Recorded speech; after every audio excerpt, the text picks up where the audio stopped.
Marinir pernah diperkuat 12 unit panser amfibi BTR-80A. Bahkan panser ini seolah menjadi ikon kavaleri Marinir. Terlebih saat BTR-80 ditugaskan sebagai komponen dalam batalion mekanik pasukan penjaga perdamaian PBB di Lebanon. Dan saat ini, kesemua unit BTR-80 masih berada di Lebanon. Dengan kondisi tersebut, sudah selayaknya Korps Marinir mendapatkan rampur penggantinya. Meski belum ada keterangan resmi, ada kabar bila Korps Marinir tertarik pada VPK 7829 Boomerang. Rampur amfibi generasi terbaru Rusia pengganti BTR-80 ini sudah mulai dibuka potensi penjualannya untuk pasar ekspor.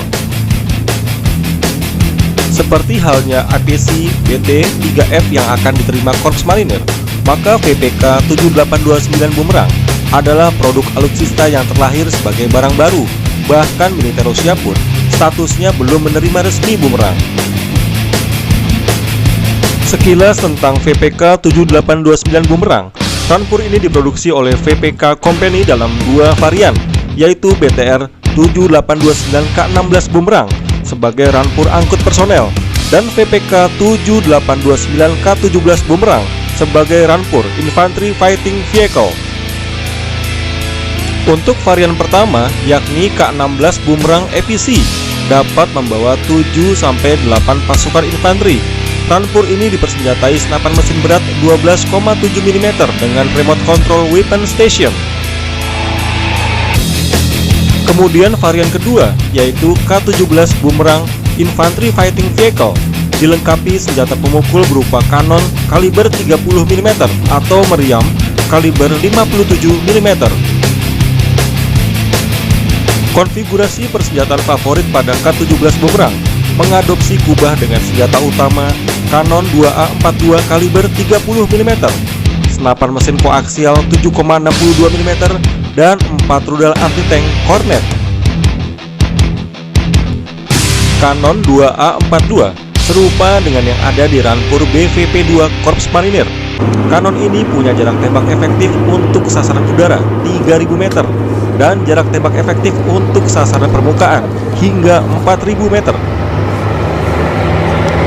Untuk urusan bobot, kedua varian jelas berbeda. K17 Boomerang punya berat sampai 25 ton, sementara K16 Boomerang EPC beratnya 22 ton. Kesamaan di antara kedua varian adalah kemampuan mengarung di air, alias punya bekal amfibi. Dari sisi rancang bangun, VPK Company mendesain Boomerang dengan senjata yang lebih kuat, proteksi lebih maksimal, dan ground clearance lebih tinggi dari BTR-80A. Sebagai rampur yang terbilang baru, prototip Boomerang resmi diperlihatkan ke publik pada parade militer kemenangan Rusia pada 9 Mei 2015. Disokong mesin diesel dari Yaroslav Engine Plant dengan kekuatan 750 horsepower, Boomerang dapat melesat dengan kecepatan maksimum di jalan mulus 100 km per jam dan 50 km per jam di jalan off-road.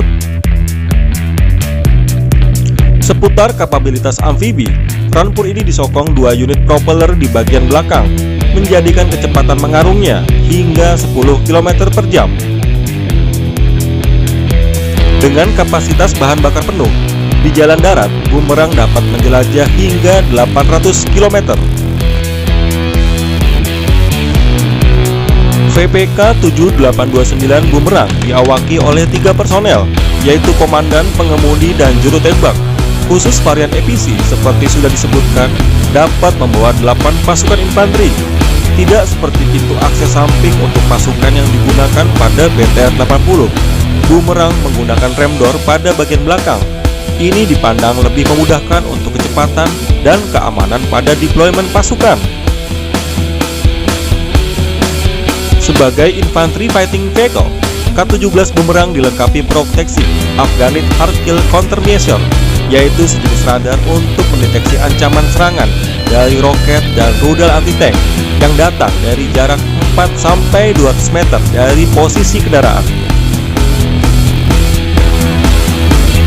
Dengan dideteksinya ancaman, sistem proteksi akan meluncurkan sekam untuk menghalau serangan. Guna menghindari efek ledakan ranjau, ground clearance Boomerang memang dibuat jauh lebih tinggi dibanding rata-rata rampur produksi Rusia sebelumnya. Mungkin bila Anda sabar menunggu, bukan mustahil jika rampur amfibi canggih ini nantinya bisa diboyong ke Indonesia. Dengan melihat profil dan spesifikasinya, nampaknya VPK 7829 Bumerang adalah rampur yang ideal untuk kelak mengisi kekosongan tempat BTR-80A di arsenal Cavalry Corps Marinir.